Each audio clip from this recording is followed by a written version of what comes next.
Guys, I'm making a video to show you what I've done in the car. We're gonna open the garage. Let's unlock the car. I have the 2016 QX80. It's a limited trim. At the time when this car was made, it was a beautiful car. It still is. I still believe I like it. There's a lot of appointments that I like this versus the other versions of this year. Obviously, they've changed the center console over the past couple years. But a lot of the nuances are still remaining in the 2022 models. I don't necessarily think it's a bad thing. It also isn't a good thing if you're looking for something completely different. But, you know, like little things like, you know, the design choices over here for the airbags, the steering wheel itself, just overall cosmetic things have not really changed. They seem to be focused on what people are complaining about, which was the infotainment center. Hence why, you know, I'm not going out and buying a brand new 2022 one, but this was a $90,000 car back in 2016. I'm just making subtle improvements. So let me turn on the car here, and I'm going to pull into the garage, and we're going to go from there. So currently, I have nothing running right now, but we're going to just pull in real quick.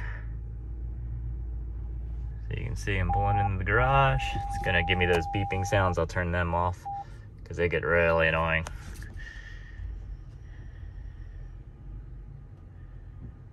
I have like a block under there to prevent it from crashing or anything. So I'm going to shut it off real quick.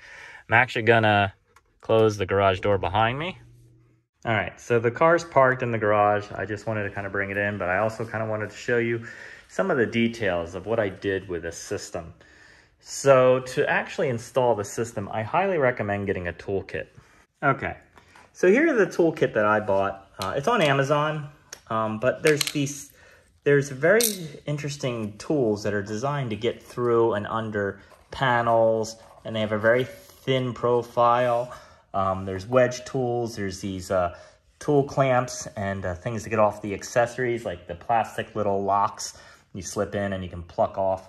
But the tools that I used was literally this little like crowbar looking thing and this thing. And you're gonna ask yourself, what the heck is this thing? Well, this thing's pretty easy. So I'll show you what I did with this. So under the center console, this is the first piece you're going to want to remove to start the disassembly of this center console. And probably right down in the center here, there's a little lip. You can actually feel it with your fingers. So this little tool's perfect for getting right under there. And you're just going to want to make sure you go kind of underneath the seat and just kind of slide up underneath of that until you can feel pressure. And then you're going to want to lift straight up. And the console, well, these are only held in with tension clips, so it'll pop right up. Just be careful not to hit your glove compartment, and just be careful of the switches up front there. But this is a tool that I would use to get that off. The other tool, this thing, and there's a bunch of little ones, there's little different sizes. Behind your radio and your screen, you're gonna find these like clips. They're the clips that connect the electronics and everything together. Well, they're held in, they have a locking clip. And on top of this like squarish tip, you're gonna see like a little like groove, and you're gonna see like a little like tab that's like kind of locked in place. This little thing is a perfect thing to get down in there, in this little thing, in the little like tab. Push the tab down, and then you can pull on the cable. As you're pushing down on that tab, it'll release it. So these little wedge tools are really good for that use case. Highly recommend it, and I highly recommend this kit. All right, so now we're in the car again. I'm not obviously going to take this whole thing apart because it is really hard to do in terms of like real quick and holding a camera at the same time. But I do want to kind of go through the process of what I had to do, and I'll show you what I can show you with it being together. So like I said, these things will come off and this thing will slip up. Before you do that though, this is your shift lever, and these knobs are replaceable, and it's actually very easy to get it off. So you're just going to take this chrome ring right here, and you're just going to pull down. Now, I don't know if you can see, I'll zoom up, but there's this metal bar right here. And basically what it does, if you can see it from a side profile, it just clips on one side. And basically all you have to do is kind of just push it, and this thing will slide out this way. And then that releases the knob. The reason you're going to want to do that is because this whole shift boot comes up over this. So this has to be removed for this piece right here to come off. So for this piece to come off, you're going to have to remove the knob. Now, keep in mind though, a lot of cables are connected under here. There's actually one for this USB, and there's multiple cables for this illumination and this part right here. They're pretty tight down there. You're not going to be able to yank this up and lift it. So what I did was I kind of lifted it up and kind of shoved it over to the side as best I could. It was hard to move it really left or right in the beginning because of these panels right here. So the side panels, the leather panels, they are held in with tension clips as well. I have to tell you, this one is harder because there's one clip that goes underneath this glove compartment box that's really hard to get out. Just take your time, but once you get it out, these clips are all tension clips on the side. There is like kind of this U-shaped clip up top here that you have to kind of pull up and out. So it has like this little like almost like J hook. So you're going to pull up, down, and up. Like, it's kind of hard, but you'll see it. There's people online that have removed this and shown what it looks like. Go online and take a look, but it's actually not that hard. But it does get stuck up here. But this one's actually a lot easier to take out than this one. Now you've done a lot of the work already. Once you get these two side panels off, that's when you're going to want to actually take this center piece out. So this piece comes out before the bottom piece down here. To take this piece out, there's going to be two screws, one here and one here. Once you get those screws out, it's kind of like a tug battle. I don't believe there's any other screws, if I'm mistaken. It's hard to remember offhand, but I believe it's just two screws. And this thing just pops out. Be mindful, there's going to be clips. There's going to be wires clipped into the panel here. I think there's one here, and then there's one right over here. Using that tool, you'll want to disconnect those cables and release it. There is one cable that's daisy chained from here down to here, and you don't need to disconnect it because it's just connecting this top piece to this piece down here, because these controls have to talk to this bottom module down here. Even though it is one unit, the electronics are separated here and here. So they had to have this cable to go from this control panel down to this control panel. Once this comes off, then you're cooking, because now you're getting through to most of the disassembly process. For this bezel right here, you're going to have to remove this bezel right here.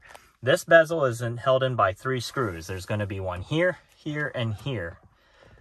And then once those are removed, this is all held in by tension clips as well. You're going to want to remove it from here to here. So this silver piece and the black plastic piece is one unit, and it just pops right out. And then you're left with the screen, and the screen is held in with 2 additional screws. So there's 2 screws holding that screen in, and then you can take the screen out. Down here, let me turn some light on so you can see. Down here, there's going to be your CD, DVD, radio box. It's going to be about this big. That thing is held in with 4 screws. There's 2 at the top and 2 at the bottom. I would recommend taking out the ones on the bottom first. Or you can actually, no, take the ones on the top first, because what happens is this stereo, the unit itself is held in with these little knobs where like you hook it onto the knob. Because the system box is kind of heavier. So as you're unscrewing it, it's not going to just tumble over, because there's like these little like pillars that come out with holes on the stereo, and it kind of like just rests on those pillars. So when you unscrew all the screws, it's not just going to flop out. Actually, it's going to take some wiggling to get it out. Once you do get that system out, well, before you take that system out, one more thing I forgot. Down here, the climate control, if you have like heated or cooled seats, this panel, you're going to want to, this is just in by pressure tension clips. You can just yank on that, it'll pop out. I believe there's one more screw down here that you're going to have to unscrew to get the stereo out. And then once you pull that out, you can toss that to the side. And what's going to happen is all the wiring is going to be on this side. So when you pull this out, you're going to have to do this like funky maneuver and just set it to the side like right here. Because you don't need to disconnect the cables. Just set it right here. You should have enough room to get the stereo unit out and then install all the wiring. The wiring is pretty simple. So once you get the screen out as well, there's this LVD, this basically it's the video cable. Let's just keep it easy, but it's called this LVDP or something cable. And it has to create a loop. So it's like a 3-wire loop. There's a cable that's behind the LCD that connects from this to one of the wiring harnesses down here. You're just going to disconnect the little cable up here, plug it into the harness that they give you, this little loop cable, plug the new female end into the back of the monitor, and then now there's this cable at the bottom which is going to connect to the new Nifty City module. And then the other big thing is there's two connectors on the back of the stereo that you have to disconnect, plug them into their wiring harness, and then the wiring harness they provide plugs back into the stereo. All you're doing is creating a loop. So one thing you really have to be mindful of is that you have to, after you make all the connections, one thing you're going to have to do now is route the USB cables. And this is important because the USB cables are what you're going to need to program the stereo with your phone. If you're using the wireless CarPlay option, the module dongle, you're going to have to plug in this module to the USB. So you have to connect them. Now, I didn't want to like route USBs into my glove compartment, drill holes and stuff. I didn't want to damage the car. So there's this little cavity. If you poke your hand behind this panel here, you can actually get back to this glove compartment box. And in that glove compartment box, so if you can see, I don't know if it's hard to see, but see that like cavity back there? There's a little hole. In that hole is where I routed the cables. So it's not very neat and clean, but I have my cables here. And they're not going to fall back there. And there's enough room when I close it that it's not going to make a big deal. So like I just kind of keep them here. And here is the wireless car module. So within here is where I plugged an Apple USB lightning cable to my phone. And then it recognized my phone for the first time. After that, I just tuck it here for safekeeping. Close the compartment, and I'm good to go. Now, the other thing is to get the audio working from the unit. There's on one of the wiring harnesses, there's a headphone jack. So what I had to do is I had to wire the headphone jack behind all these plastic like pillars behind here. So there's like all these like lattice work of wires and like support systems for the system. So you have to put the wire behind it, because if you put it in front of it, when you try to put everything on top of it, it'll pinch the wire. So you have to kind of tuck all these wires behind the structure of the center console. And I ran the wire straight down. There's a huge cavity. It connects all the way through here. And then I just have it sitting here. And then they give you an adapter that runs from here into here. So the connection for this headphone jack is actually like sitting right here. And then what I did was I just tugged up on this little plastic piece right here, because this piece comes off. This piece right here comes off. I popped it over the edge because there's a cavity here. And I made the connection right here. So when you buy this system, they're going to be asking you, what do you have in your center console? I just told them I have the RCAs. I could have told them USB, but the problem with the USB is there's no easy way to get a USB cable in here. And also, here's the other thing. I'd lose my permanent functionality of this USB native to the car. I don't use these connections ever. So this was the logical choice for me. I wanted to keep my USB available just in case I wanted to charge or whatever. Also, I never use the aux. So this made more sense. And the audio quality is not that bad compared to USB for most people's cases. But this worked out perfectly. The audio sounds fine.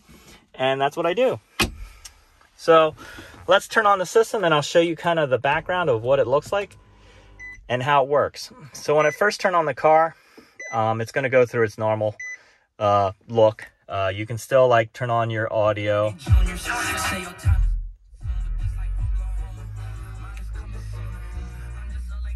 And you know, you can select through XM if you have it.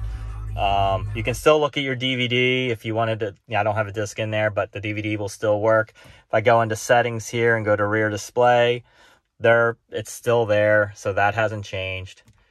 And I can go into my aux. Now here's my aux. Now you saw it come on automatically because I have it already configured. But if I go back out of this and go to Nifty City, now you see what it looks like when you first kind of get it on. Couple things though. This little icon right here is not programmed by default. You have to go into the factory settings and change the icon. So I changed mine to Infiniti. What you have here first, what you have here normally is the Navi Home. I changed mine to Infiniti. So I hope that helps. Go back out. And overall, the touchscreen is very responsive and everything. You have Bluetooth here. I don't use their Bluetooth because I have CarPlay. But you can go into the settings, adjust stuff, connect to it, go back. There's video music, there's YouTube. I don't use any of these apps because, well, one, I'm driving. But yeah, you can connect it to your Wi-Fi. You can watch any of these like videos. It's pretty decent. You know, so like, you know, if I clicked on one of these videos,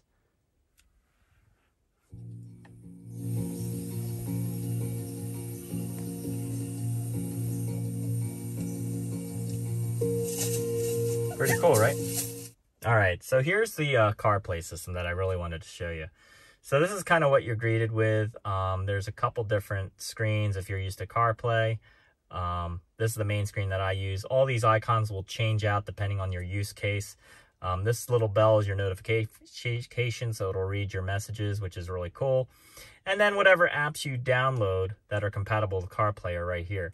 And depending on your touchscreen or how old your module is, it depends on how well you're responsive in touches. Mine's not horrendous. I noticed that like on this car, this touchscreen, it's not as fluid as like an iPad screen would be, but I can still swipe. It's just not as fast. And I don't think that has anything to do with the system per se, but it has everything to do with the quality of the touchscreen. Because when they engineered this touchscreen, it wasn't designed for like multi-touch. So one other thing I wanted to show you was that I'm playing a song on my phone right now. And it's on the standard iPod screen. If you can see it, there's the iPod screen.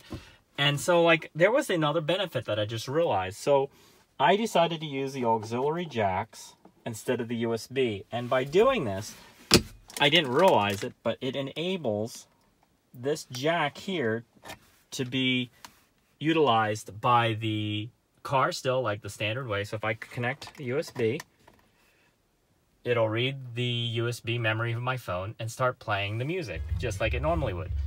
But if I hold down the back button and dive into CarPlay, it's still playing. Look at that. So now I can still control my car in CarPlay, my phone in CarPlay, and charge it at the same time using the USB cable. So this factory USB cable is CarPlay enabled. So when I plug my phone in, it enables CarPlay. But I have that wireless module as well.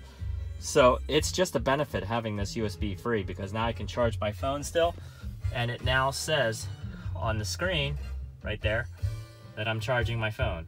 That's a beautiful thing. I just wanted to show that off as well. But this is kind of the basic unit. I mean, this works really, really well. I'm very, very happy with the results. Like, for example, like, I know this might be hard to see, but if I hit this bright on and off your daytime mode, so it does work with your car controls. So like if I wanted to have, you know, if I'm driving in the daytime, it's going to be this bright, but if I go to nighttime, it gets darker. So it goes back and forth between the two modes, which is really nice. But overall, they're working on some updates that I've talked to them about. They're working on climate control for the US. This is made in China and Hong Kong, and they're on Celsius. So like if you touch anything with the climate controls, a little thing will pop up here under their software, but it doesn't work that well in the US, but they are coming out with an update soon. So in terms of the functionality of CarPlay, it works super well. Like, you know, you can go into phone, you can type in numbers, you know, you can go to your voicemail, you can go to your contacts, you know, you can even go into other apps, you can go into messages, you can go into Waze. Everybody loves Waze. Even Waze, what it does is as I'm driving without Waze even like kind of open, and I'm just listening to my music. So if I'm in music, it will pop up with a screen about this big and tell me like railroad crossing up ahead automatically. So the integration between the software and the car is perfect and spot on.